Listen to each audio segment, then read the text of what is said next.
आंदोलन में आए हैं। और बड़ा सौभाग्य हो कि अगर ये आंदोलन अपना चरम सीमा पर पहुंचे।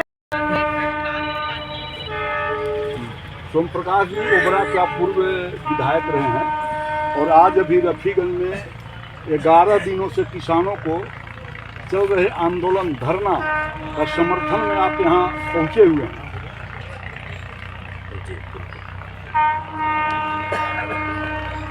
जहाँ तक समझ रहे हैं कि किसान की अगर मांग कोई भी संवेदनशील सरकार रहेगी जिसके अंदर संवेदना रहेगी, किसानों को धरना करने से पहले उनकी मांग पूरी हो जानी चाहिए। जो भी मांग है डैम बनाने का, चाहे जो निर्माण कार्य अधूरा है उसे पूरा करने का, और अभी तक सरकार नहीं कर रही है, इसका मतलब है कि यह सरकार किसानों और मजदूरों की सरकार नहीं है। और अगर हम जहाँ तक आप भी देखिए, आप चूँकि एक पत्रकार हैं, अखबार में देखिए, चूँकि यह जल संसाधन विभाग का, लघु जल संसाधन विभाग का कार्य है डैम लगाना और उसका जो अधूरा कार्य है पूरा करना। और आज के डेट में बिहार में करोड़ों नहीं बल्कि अरबों रुपया का नहर का और आहर का काम कराने के लिए आया है, लेकिन औरंगाबाद इसमें नहीं है। ये कहाँ है? तो जमुई जिला है, बांका जिला है। अर्थात सरकार ठेकेदारों की सरकार है, ठेकेदारी देने के लिए यह योजना लाती है, न कि किसानों के लिए। और किसान भाई जो हमारे आंदोलन कर रहे हैं, पूरी संवेदना हमारे इनके साथ है, धारणा में साथ है। और जिस दिन धारणा से उठ करके आप आंदोलन में चलिएगा, सड़क पर चलिएगा, सड़क पर भी हमको सबसे आगे पाइएगा। 2023 के नवंबर में या दिसंबर में औरंगाबाद के वर्तमान तत्कालीन सांसद सुशील कुमार सिंह अम्बा थाना क्षेत्र के ढूंढा में इस प्रोजेक्ट के जीर्णोद्धार कार्य का शिलान्यास किया था।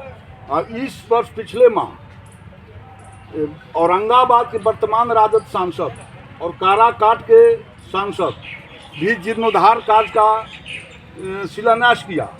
क्या यह समझा जाए कि 2023 में लोकसभा चुनाव आने वाला था 24 में, उसके मद्देनज़र वो चुनावी एजेंडा था। और पुनः 2025 में जो बिहार विधानसभा का चुनाव है, इस चुनाव के मद्देनज़र काराकाट और औरंगाबाद के सांसद चुनावी एजेंडा तो तैयार नहीं कर रहे हैं शिलान्यास करके। इससे क्या समझा जाएगा जब सिर्फ जो है इसका आप उद्घाटन आप जो है मात्र शिलान्यास कर रहे हैं, कार्य हो ही नहीं रहते। इसको हम लोग और क्या समझ सकते हैं? चुनावी एजेंडा है, न कि हम लोग के किसानों का काम होने वाला है। और हम तो यह कहेंगे किसान भाई से, क्योंकि आप लोग महान आदमी हैं, आप ही जैसे लोगों के बल पर यह लोकतंत्र टिका हुआ है। आप अनिश्चितकालीन धरना पर आज इतना दिन से बैठे हुए हैं। तो अगर सरकार सुने तो ठीक, नहीं सुने तो भैया आंदोलन में उतरिए। आंदोलन में हम सर्वस्व निछावर करने के लिए जी आज 11वें दिन आपका धरना जारी है, यानी अनिश्चितकालीन धरना आप दे रहे हैं। कुछ धरनार्थी बता रहे हैं कि 11वें दिन तक सरकार और स्थानीय जनप्रतिनिधियों के द्वारा कोई पहल नहीं किया गया किसानों की धरना तोड़वाने के लिए, या आपकी समस्या पर विचार करने के लिए कोई पहल नहीं किया गया। अगर इसी तरह नज़रअंदाज होते रहा आपकी धरना, किसानों की धरना को, तो आप आने वाले दिनों में और क्या निर्णय लेंगे? आप किसान मजदूर मोर्चा किसान संघ सभ्य समाज है। अभी तक जो भी आंदोलन कर रहा है सभ्य में कर रहा है।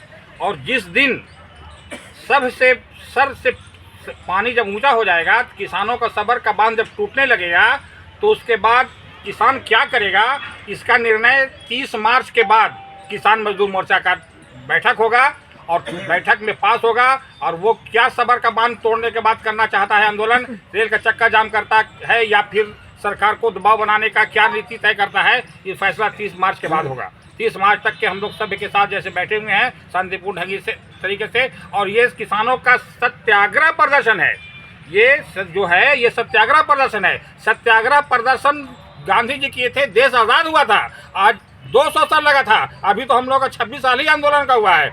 अगर हमारा ये सत्याग्रह प्रदर्शन से अगर ये कोयल नहर का पानी नहीं आया तो सरकार को जिस तरह से ये सारे नेताओं को पटक करके निर्दलीय विधायक बने थे, निश्चित रूप से ये समझ लीजिए कि किसान मजदूर मोर्चा सरकार को दबाव बना करके इतना जबरदस्त दबाव बनाएगा कि उसको कोई नहर का पानी मगध की धरती को सिंचित करना पड़ेगा, और नहीं करने के बाद वो अपनी जनता का विरोध करने के लिए तैयार रहे।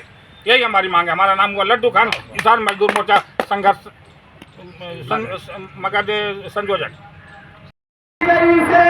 आंधी तूफान